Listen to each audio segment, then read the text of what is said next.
In today's video, I'm going to show you how to fix Cloudflare Warp when it's disconnected. If Warp isn't connecting properly, don't worry. I'll show you several methods you can try, starting with the easiest one.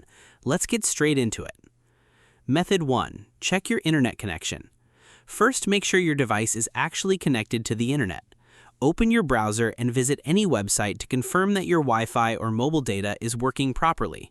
If websites aren't loading, fix your internet connection first. Once your connection is working, open Cloudflare Warp and try connecting again. Method 2. Change the connection mode.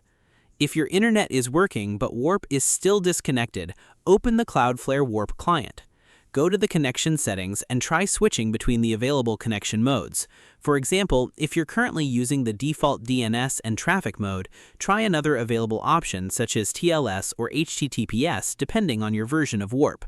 After changing the mode, click Connect and wait a few seconds. Method 3. Update Cloudflare Warp. If that didn't work, let's check for an update. Open the Warp client and go to About, then select Check for Updates. If an update is available, install it and restart the application.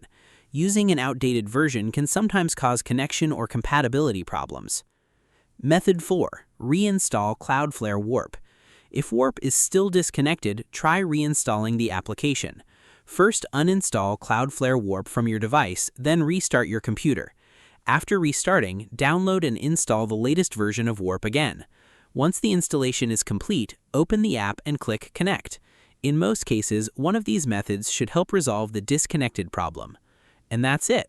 If this tutorial helped you, like the video, subscribe, and turn on notifications for more simple tech tutorials.